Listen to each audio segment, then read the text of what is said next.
ಶಾಲೆಗೆ ಮಕ್ಕಳನ್ನ ಸೇರಿಸಬೇಕು ಅಂತ ಹೇಳಿದ್ರೆ ಮಗುವಿಗೆ 6 ವರ್ಷ ಕಡ್ಡಾಯವಾಗಿ ಆಗಿರಬೇಕು ಅಂತ ಹೇಳಿ 2 ವರ್ಷಗಳ ಹಿಂದೆಯೇ ಸರ್ಕಾರ ತಿಳಿಸಿತ್ತು. ಈ ಆದೇಶ ಈ ವರ್ಷದಿಂದ ಜಾರಿಯಾಗ್ತಾ ಇದ್ದು ಸದ್ಯ ಈ ಕುರಿತಾಗಿ ಪೋಷಕರು ವಿರೋಧವನ್ನ ವ್ಯಕ್ತಪಡಿಸುತ್ತಿದ್ದಾರೆ.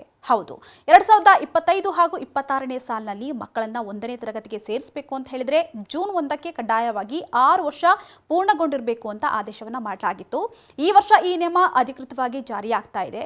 ಸದ್ಯ ಈ ನಿಯಮದಿಂದಾಗಿ ಸಾಕಷ್ಟು ಸಮಸ್ಯೆ ಆಗ್ತಾ ಇದೆಯಂತೆ. ಹೌದು, ಮಕ್ಕಳಿಗೆ 6 ವರ್ಷ ಪೂರ್ಣಗೊಳ್ಳಲು ಕೆಲವೇ ದಿನಗಳಿರತಕ್ಕಂಥ ಅಥವಾ ವಾರ ಕಡಿಮೆ ಇರತಕ್ಕಂಥ ಸಾಕಷ್ಟು ಮಕ್ಕಳು ಶಾಲಾ ದಾಖಲಾತಿಯಿಂದ ವಂಚಿತರಾಗ್ತಾ ಇದ್ದಾರಂತೆ. ಹೀಗಾಗಿ ಕೆಲ ತಿಂಗಳು ವಿನಾಯಿತಿಯನ್ನು ನೀಡಬೇಕು. ಅಲ್ಲದೆ ಈ ನಿಯಮ ಅವೈಜ್ಞಾನಿಕವಾಗಿದ್ದು ಇದರಿಂದ ಲಕ್ಷಾಂತರ ಮಕ್ಕಳು 1ನೇ ತರಗತಿಯ ಬದಲು ಪೂರ್ವ ಪ್ರಾಥಮಿಕ ತರಗತಿಯಲ್ಲೇ ಮತ್ತೊಂದು ವರ್ಷ ಕಳಿಬೇಕಾಗತ್ತೆ. ಅಲ್ಲದೆ ಪೂರ್ವ ಪ್ರಥಮ ತರಗತಿ ಸೇರಿದ ನೇರವಾಗಿ 1ನೇ ತರಗತಿಗೆ ದಾಖಲಾಗುವಂತಹ ಮಕ್ಕಳು ಶಾಲಾ ದಾಖಲಾತಿಯಿಂದಲೇ ವಂಚಿತರಾಗ್ತಾರೆ. ಹೀಗಾಗಿ ಹಿಂದೆ ಇದ್ದಂತಹ ನಿಯಮದ ಪ್ರಕಾರವೇ ಕೆಲವು ತಿಂಗಳ ಕಾಲ ವಿನಾಯಿತಿಯನ್ನು ನೀಡಬೇಕು ಅಂತ ಪೋಷಕರು ಮನವಿಯನ್ನ ಮಾಡ್ತಿದ್ದಾರೆ.